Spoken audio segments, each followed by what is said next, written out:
Looking at the image on the screen, it shows 360 degrees. That image is actually taken from one of John Maxwell's books titled The 360 Degree Leader. The reason I put the 360 degree image only is because it's about time that we come full circle with our life and realize that we have some dreams and goals that are unmet in our lives. You see, once we realize there are things we don't know, school is never out. Well, I guess I could say school is out, but education and learning never is. I read somewhere that a person who tries to succeed in any field of endeavor without being knowledgeable in what he or she is doing has just about as much chance of succeeding as a blind man, blindfolded in a dark room, looking for a black cat that just isn't there. You know, it's just not going to happen for the blind person, and it certainly won't happen for you. If we're going to succeed with people, and let's face it, in everything that we do in life, we're going to need some people to help us achieve and accomplish. You know, we must be willing to understand the ambitions and the aspirations and the goals of other people as well. People are only moved to act if they're motivated.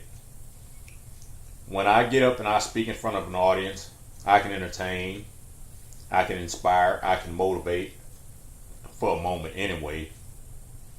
But unless a person has some internal motivation, they will not act on anything. It's almost like me telling you before you can see it that a grizzly bear is coming towards you. Maybe because I have a different perspective, I have a different view than you do. But I tell you that that bear is coming. And you'll hear me, but until you actually see the bear, you won't be too inclined to act. Each one of us wants to feel important. We feel important when we acquire and own things, whether we need them or not. We buy stuff because it makes us feel important. Just think of the craze when the newest iPhone comes out or the new Samsung Galaxy comes out. Think of the craze when the iPad Mini came out and the all too consuming brand new old Air Jordans. As guys, we go out and we try to buy the biggest television that will fit along our walls. You know, you get the idea, and are probably guilty on some level yourself, just as I have been in the past. One of the things I strive to do each day is to uplift someone. Before I leave my house, I tell myself I'm going to bless somebody that day. My goal is to make each person feel better after they have left me than when we first met. You know, nothing destroys a relationship quicker than an insincere compliment. You can't fake it when you're not sincere. It comes across in your spoken language, your actions, and your body language. You don't have to expect something in return from somebody either. And if someone pays you a compliment, accept it wholeheartedly. How many times have you paid someone a compliment and they turned around and responded in a way that wasn't so positive? You know, you might have said, "Hey, that's a nice tie you have on," and instead of saying thank you, the person said, "Oh man, this whole thing, you know, this ain't much."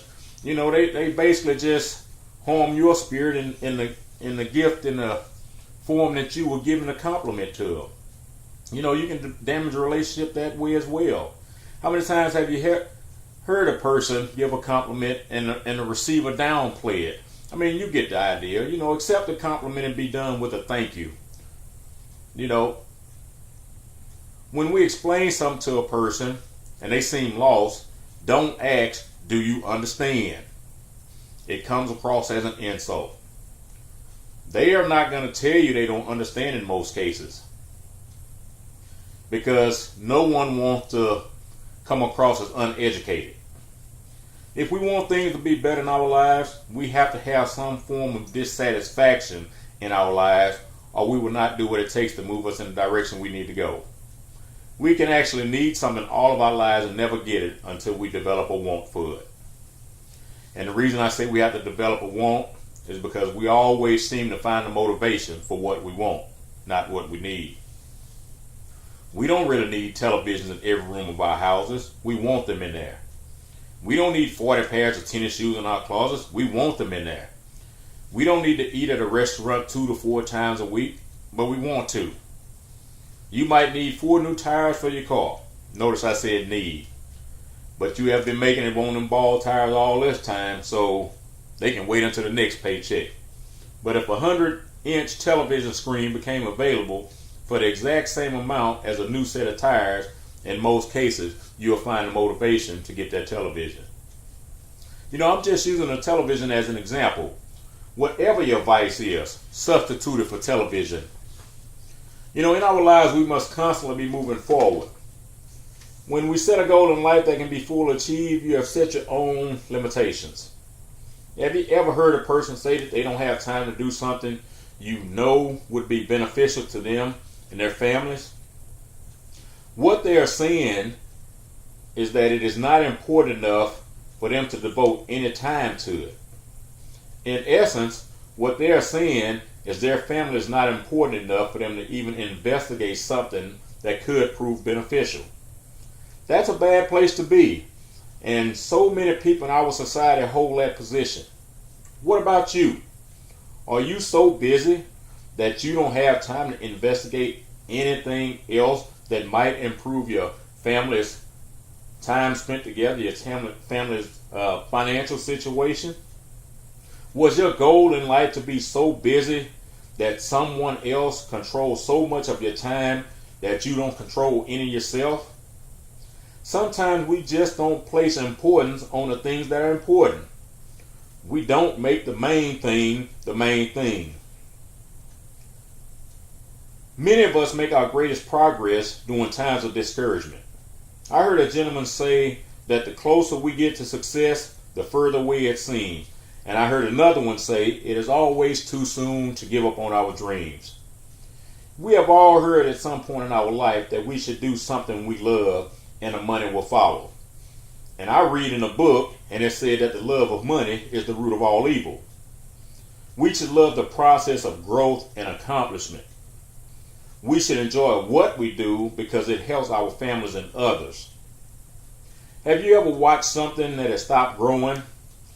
Pretty soon that thing will meet its death. Think about it. I enjoy flowers. I plant them all around my yard, especially roses. When they form buds, they're beautiful. When the bud opens, it's only a matter of time before the rose is going to die. When you grow any vegetable or fruit, it has a time of growth, it has a time of death. The death for a fruit or vegetable is when it is picked to be eaten. If you don't pick it, a great deal of them are going to return to seed, and the others are going to fall to the ground to rot and die. We're no different. If we stop mentally growing, we're living a slow death. We might not physically die at that moment, but we may as well be if we have nothing left to learn and nothing left to accomplish. I read somewhere Benjamin Franklin said most men die at around age 25 but don't get buried until around 65 because they have to wait for the body to catch up to the mind. I mean, is that the way to live? Walking around here mentally dead? We must be in a constant state of improvement. That is the only formula for success. We cannot look at others and ask why they are doing better without addressing what we aren't doing. If you ask a person what they're doing, you must be ready for the answer. That's a lot of time something we don't want to hear when we go to a successful person and ask them what did they do to get to the level in life that they are. We have to be ready for the answer because there was some work involved. When was the last time you saw someone whom you consider successful sitting in front of a television for hours upon hours each day? Our minds are like rubber bands. Once they stretch outside of the original shape, they never go back to the original size. Every time I think I have big dreams, I'll attend a seminar. I'll get around some people that are a lot more successful than myself.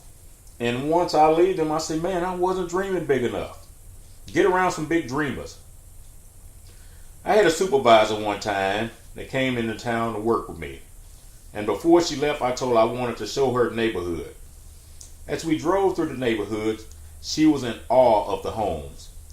She actually thanked me for sharing that experience with her. I had been to her home once before when I had to work in that area up near San Antonio, Texas, and she had a nice home. But she was totally fascinated because it opened her eyes. What are you feeding your mind on a daily basis? Are you careful about what goes into your mind? I have actually bought books before because they seemed interesting. I have actually given many of them to the local library. Now, before I buy a book, I will actually go into a bookstore and read through a few pages first. Because I've actually bought some books, just on the title of it or based on what was on the back cover, and end up being sorely disappointed. And when I find great books, I buy several copies because I will give them away to people I think will appreciate it. Some copies of books I've had have actually had only one copy, and it's highlighted because it's mine. I've actually even given some of those away because in some instances I was asked if I had ever read the book. I ask an individual, have they read it? And if they say no, I ask them if they would like to. I give them my highlighted copy, and then I buy myself another one. I went into the bookstore and bought all of a book on a shelf and asked if there were any more in the warehouse because I wanted those too. What are you feeding your mind? I remember hearing John Maxwell say he doesn't open emails before 10 a.m. I mean, to each his own, but he figures that's a time waster for him to open an email before 10 a.m. and he explains that process, but each one of us is different.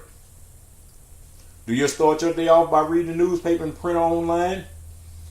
And I mean, like I said, it's all different for each one of us, and it also depends on what time we wake up in the morning too. Starting your day off reading the newspaper, how does that actually affect your mind? How does that work out for your thought process? I remember when I used to play football in high school and college. I always wanted to get to sports section to see how the other teams were doing, which is a natural thing for athletes to do. And when I got to college, we used to watch the other teams around the country to see how they were doing. Because one year we were actually ranked number 8 in the nation in college. And I remember one day Chuck was around. Chuck was our running back at the time. And he came into the room and he said, guys, he said, we practice all week. We play on Saturdays. Why y'all sitting in front of the television watching football? I mean, that was an eye-opener for me. I can't speak for anyone else. And Chuck was actually one of the top running backs in the country at the time. But remember what I said earlier about those who are successful don't spend a lot of time in front of the TV. Our physical bodies can be affected by our mental and emotional state. Do things happen to us, or do we happen to things?